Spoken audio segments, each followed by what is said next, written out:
porque aquí esto no es normal, ¿no? Fíjate, hace poco estuve además con el otro biólogo, con Rafa, con el que en su día no quiso hablar y no quiso hablar precisamente porque no quería recordarlo. Estuve con él, estuve con su mujer y me comentaban cómo efectivamente, me decía su mujer, estuvo varios días que sabíamos que le había ocurrido algo. Yo pensé que habían tenido un accidente, porque no quería hablar de ello, pero algo había pasado esa noche.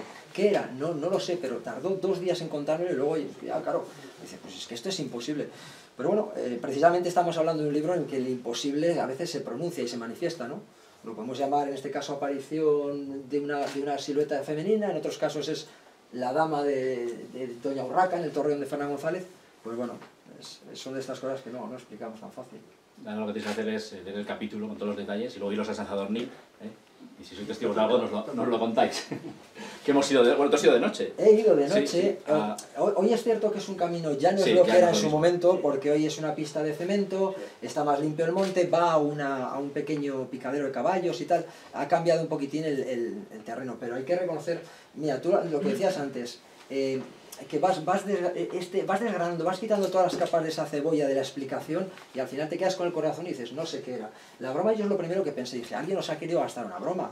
Pero claro, dices, sí, pero ¿qué sentido tiene? A ver, yo si quiero gastar una broma, voy a garantizar el éxito de esta, es decir, voy a un sitio donde sepa que van a pasar coches, que van a pasar personas, aunque sea un mínimo.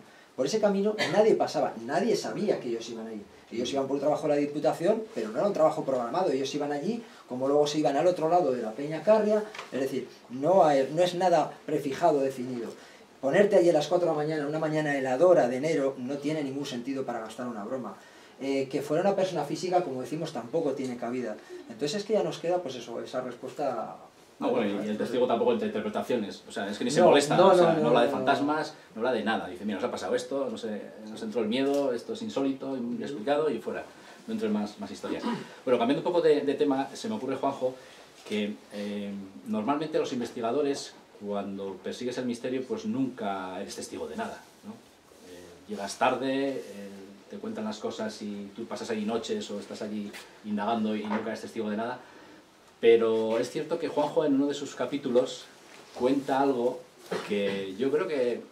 yo sé que él dudó si en escribirlo o no, porque yo también, como investigador, un poco que estamos en la misma línea, lo entendería, ¿no? Porque a veces cuando vives una situación extraña y eres tan crítico y tan objetivo, te cuesta un poco decir, bueno, pues he vivido esto extraño y es lo que hay, ¿no? Y a mí me ha sorprendido que lo cuentes en el libro, ¿no? Concretamente una investigación en un hotel en Castrojeriz, sí, donde, bueno, tú pasas unas noches ahí investigando y te pasa algo. No sé si lo contamos o lo dejamos aquí para que... Sí, podemos contarlo. Nos quedan otros 19 capítulos. Si se alarga mucho lo vas a estropear todo, pero no, quedan capítulos. Y me gusta que haga esa puntualización, porque fíjate, esa pregunta, eso es, yo me la hice muchas veces. ¿Lo cuento o no lo cuento? Pero yo creo que me lo debía por respeto a aquellos testigos que habían dado el salto, habían sido tan valientes como yo en ese momento no era. Claro, pero a veces hay un miedo eso de que, bueno, ya tienes una etiqueta de crítico, ¿sí?, objetivo, dices, bueno, ya igual esa etiqueta se me cae si cuento lo que he vivido, ¿no? Pero bueno, realmente lo has vivido, entonces es una paradoja, una contradicción que no sabes cómo aceptar. Efectivamente, esto, pues nos vamos a Castrojeriz, un pequeño pueblo del Camino de Santiago, un pueblo burgalés, y todo empieza con una llamada de teléfono de un amigo de Televisión Castilla y León, en aquel momento Ángel del Pozo, y su mensaje es muy escueto. Hay un hotel en Castrojeriz en el que hay fantasmas, vete e investiga. Pero bueno, ¿y qué hotel es? Dice, pues es que no lo sé, me han dicho que pasan cosas muy raras y tal. Claro, ir a un sitio y preguntar si tienen fantasmas, pues es cuanto menos osado, ¿no? Entonces, bueno, lo adornas, lo decoras, pero llegas a la pregunta clave. Bueno, ¿y es cierto que aquí ocurre algo en este sitio y tal? Y en contra de lo que yo esperaba, veo a la chica que está al otro lado de recepción, que me mira y me dice, bueno, espera un poquito que voy a llamar al director. Ya ahí esto me pone alerta, digo, oye, pues igual realmente hay algo. Y bueno, lo siguiente, que baja una persona más joven de lo que yo pensaba, fue un poco duro conmigo, me hizo un análisis, lógicamente, no sabía qué hacía ese hombre ahí preguntando esas cosas ni para qué lo quería, ¿no? Entonces me hizo un pequeño interrogatorio y luego lo que me dice es algo muy directo, dice, mira, dice, yo venimos de Madrid, mi mujer, mi hija pequeña y yo, hemos dejado todo en Madrid por hacer nuestro sueño realidad, que es tener un pequeño hotel en un pueblo, ¿no? Hemos empeñado todo. Cuando digo todo, es que evidentemente no tenemos para pagar un alquiler de una casa aquí y teniendo habitaciones, pues nos quedamos aquí. Pues bueno, desde hace casi 2 meses, mi familia y yo aquí no nos quedamos a dormir. Claro, cuando te dicen eso y ves que los argumentos pueden ser... Yo aún así lo doy una vuelta más y digo, pues bueno, igual es un negocio que va mal y van a la desesperada a buscar el turismo del misterio, que también vemos que funciona, ¿no? Y me dice que efectivamente que no tienen mucha gente, no hay mucha afluencia, llevan poco tiempo, pero ya son los últimos meses del año, hay menos peregrinos y entonces con ello contaban, ¿no? Pero bueno, me lanza un órdago, como se ve que no me ve muy convencido, me dice, mira, dice, yo en noviembre, diciembre nos iremos a Madrid una semana, dice, yo te dejo las llaves del hotel y tú investigas. Así, de bocajarro, a una persona con la que llevo hablando 5 minutos. Yo evidentemente no me creo nada, pienso que no puede llegar a ese nivel de confianza, pero efectivamente esa llamada se da y dispongo de ese hotel una noche. Como dice Quique, esa noche vivo algo que jamás podría imaginar y que cuando a mí me lo contaban, cuando a mí ha habido testigos que te cuentan cosas así, pues yo reconozco que tu cabeza pasa muchas preguntas. Desde me está engañando, esta persona es muy sugestionable, esta persona qué quiere sacar de ello. Entonces yo entendí que cuando contara esa historia podía pasar y me exponía, como dice Quique, a que esta labor de investigación que la has encaminado siempre desde la lógica, de repente se te desmoronara, ¿no? Pero creo que era lo más conveniente. Y bueno, yo admito que vivía algo tan extraño como en un hotel, en la soledad de un hotel, y cuando ya llevaba como 4 horas investigando ahí, escuchar unos pasos clarísimos, clarísimos.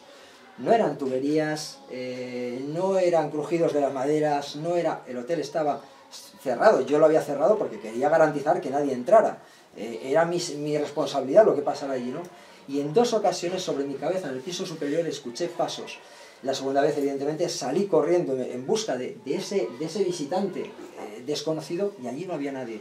Curiosamente, lo que mi frontal se encontró fue la puerta de la habitación 102. Habitación en la que definían y describían fenómenos de lo más locos. Y claro, evidentemente, un friki del misterio, si te dicen, bueno, tienes un hotel para ti, quédate donde quieras, en la habitación 102 pasan cosas raras. Pues ¿dónde va a ir ese friki a dormir? Pues la mía, era mi habitación. Yo me metí allí, puse todo patas arriba y ahí no había nada ni nadie. Luego, por suerte, porque todo esto era una locura que me costó contar, como dices, y es más, tuvimos la suerte que grabamos allí, bueno, grabamos con Cuarto Milenio, grabamos también con Televisión Castilla y León, y con un equipo profesional de televisión llegamos a obtener unas psicofonías increíbles. Increíbles porque fuera de toda lógica no eran solamente unas psicofonías, unas voces, es que contestaban a las preguntas que se hacían. Entonces aquello para mí fue un bofetón, no al escepticismo, porque yo no me gusta que me denominen escéptico, pero sí me hice muchas preguntas que siguen todavía en mi cabeza. Las medidas, las condiciones en las que hicimos esa grabación eran totalmente controladas, estaba todo muy medido y no tenían por qué estar ahí esas voces que contestaban y que en principio ninguno de nosotros escuchamos. ¿Alguno de vosotros ha escuchado? Está quien indica, antes os hablaba de la Posada del Cuervo, pues él es uno de los artífices. ¿Tú las has escuchado también? Sí, que además yo para las psicofonías soy de los que nunca oye nada, nunca entiende nada, y la verdad que las oí, y de hecho creo que fue en esa en la que yo pensé que era uno de vosotros hablando de fondo. O sea, se escuchaba tan claro que pensaba que era alguien de fondo y luego dice, no, es que era eso, Iván. Y actualmente, Juanjo, ¿se puede visitar, o sea, sigue en activo el hotel? ¿Se puede ir ahí a pedir la 102 o cómo está aquello? Ahora, como no hay nadie aquí del hotel, os voy a confesar algo, cambió de propietarios el hotel tiempo después, ahora ya no se llama Hotel Puerta del Monte, ahora se llama Hotel Jacobus, pero el Hotel Jacobus se puede buscar en internet, es un hotel que está funcionando, la habitación 102 sigue funcionando, y aquí hay una pequeña anécdota. Yo ya había acabado el capítulo, yo lo había escrito, y bueno, un viaje que hice a León, me detuve a comer allí. Dije, bueno, voy a ver con la curiosidad de si seguían ocurriendo fenómenos allí. En principio, cuando acabamos aquellas jornadas, en las que también estuvo Quique, estuvo Juanje, estuvo Patricia, vino con nosotros una mujer, Iciar, una sensitiva, que hizo una limpieza por el hotel, por el edificio, y efectivamente parece que los fenómenos habían cesado. Entonces yo cuando fui a comer allí fui pues un poco de incógnito, como en las películas, ¿no? Pero lo que tenéis los de Cuarto Milenio es que se os conoce luego en muchos sitios. Y una de las mujeres de ahí de servicio me conoció y dice, hombre, tú estuviste y tal. Digo, bueno, pues sí, digo, vengo aquí a contar. A ver, ¿pasa algo aquí o esto ya pasó? Dice, uy. Dice, espere un poco. Paquita. Y sale una mujer de la cocina con su delantal, con cara de muy mal genio, y me dice, y estaba muy cabreada porque dice, que si pasan cosas, dice, yo dejo la paleta aquí, me doy la vuelta y ya me la han cambiado de sitio. Y no, porque yo soy muy ordenada, en la cocina que yo no daba crédito, digo, pero se aquí te alguna compañía, dice, no. Dice, yo ya no discuto, esto es como con mis niños cuando eran pequeños, yo ya... Entonces, sí, siguen pasando cosas. Yo me he puesto en contacto con la dirección del hotel ahora, no quieren saber nada, pero bueno, cualquiera puede ir un día al hotel, coger una habitación y... Ahí lo dejo. Hombre, si insistes mucho en la 102, sospecharán de que algo conoce, ¿no? Puede ser. Ha cambiado un poco la estética porque si recordamos era un hotel muy bonito, con armaduras... Atilano, ¿no? ¿Lo llamaban Atilano? Atilano, efectivamente. La armadura en el hall de la entrada. Atilano. Y luego había un cuadro muy inquietante, ¿verdad? En la sala de la pianola, un cuadro realmente inquietante de una mujer que nadie ha sabido quién es, porque es que en ese hotel ha habido apariciones también. O sea, aquí describo muchos de los fenómenos y hablamos que prácticamente se han dado todos los fenómenos que podemos encontrarnos en un edificio encantado. Hablamos de apariciones, voces que te llaman, pues psicofonías, objetos que cambian de sitio, bajadas de temperatura, hay un poquito de todo, ¿no? Entonces sí, Atilano era uno de los protagonistas. Sí. Y ese cuadro, esa figura que nadie sabe quién es, pero realmente es inquietante. Es una mujer de un rostro muy duro, curiosamente, un rostro muy similar al que Rafa, el propietario del hotel, decía que se le apareció un día, una mujer que se le apareció en la sala de la pianola, y era alguien con un rostro también muy frío, muy duro, muy seco. Y ahí está el hotel de Castrojeriz. Claro, tratándose de un libro llamado Burgos Misterioso, mencionado al principio de la presentación aquí abajo, no podía faltar el mítico Ochate. Claro. ¿Y qué nos cuentas de nuevo sobre Ochate? Bueno, sobre Ochate... Aunque no lo creáis, yo estoy un poco desconectado ya del mundo ochatólogo. Aquí están los mayores ochatólogos del mundo, y no exagero, está Julio, está Antonio por ahí, y está aquí. O sea, están los tres pilares de la verdad de Ochate, porque ya en su último libro, Julio y Antonio lo hicieron muy bien, pusieron los puntos sobre así es, pusieron nombres sobre la mesa, porque a estas alturas yo creo que los que investigamos y lo hacemos con honestidad sobre todo y con respeto al testigo, nos duele que personas como Prudencio Muguruza se inventen cosas y claro, pues es que ese es el tema. Entonces ellos lo hicieron muy bien, hicieron un trabajo muy bueno poniendo los puntos sobre así es, y yo aquí he tratado un poquito, bueno, pues nos juntamos, estuvimos y les conté. Habladme otra vez de Ochate, pero de la verdad de Ochate. Claro, porque hablando de un libro sobre Burgos Misterioso y no mencionar a Ochate, ¿no? Claro, sí, sí, dicho, pero ¿cómo que no sale Ochate? ¿No? Era obligado, ¿no? Era obligado, aparte... Bastante que no sale en la portada, ¿no? La torre de... Yo me temía. De hecho, nos pasaron unos marcapáginas que se han acabado enseguida, que el marcapáginas era la foto de Ochate. Yo no la elegí, porque hay mucha más misterio en Burgos. Misterio real. Hay mucho más misterio real. Ochate yo tengo muchísimo que agradecerle y yo creo que todos le tenemos un cariño especial, sobre todo porque es lo que, gracias a Ochate, hicimos un grupo de amigos fantásticos que son los que nos llevan a estas aventuras y a chocolates y a bodas y a fiestas, no vamos a engañarnos. Entonces yo a Ochate le debo mucho, pero sí, también... El chocolate lo dice porque se celebraba la chocochatada. Chocochatada. 2 de la mañana en Ochate tomando chocolate, a pie de la torre. Hay que retomarlo, Patricia, hay que retomarlo. Bueno. Bueno, hace un... Chocolate del bueno, sí. Bueno, ¿qué te he cortado? No, pues eso, que Ochate yo creo que se merecía, por respeto a todos, sobre todo a los que investigamos y lo hacemos de una forma lo más seria posible, yo creo que Ochate se merecía este lavado de cara, ¿no? Es verdad que se han dado fenómenos no explicados o, bueno, más curiosos, sí, todos los hemos vivido, pero yo siempre digo lo mismo. A un lugar donde van miles de personas en busca del misterio, con un grado mayor o menor de sugestión, pues seguramente que si van a mi pueblo les pasa igual, porcentualmente alguien viva algo.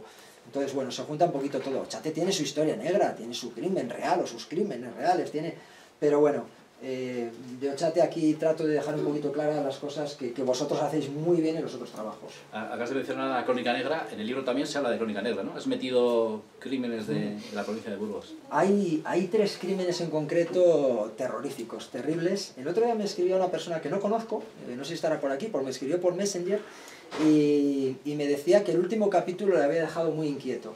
El último capítulo es un capítulo sin nombre. En todos los capítulos pues salen los testigos, los nombres, los lugares. En este caso no porque por petición de la familia se pidió que no. Y para mí fue un trastorno porque el capítulo ya lo había escrito y cuando se lo di para verificarlo me dijeron, me encanta, pero no puede salir esto a la luz porque hay familiares que no saben esta historia de nuestro tío. Entonces tuve que cambiar todo y lo pongo desde el anonimato, pero los hechos en sí no se han movido absolutamente nada. La España negra es una realidad, ¿no? Ahora cuando decimos estamos chalaos, no.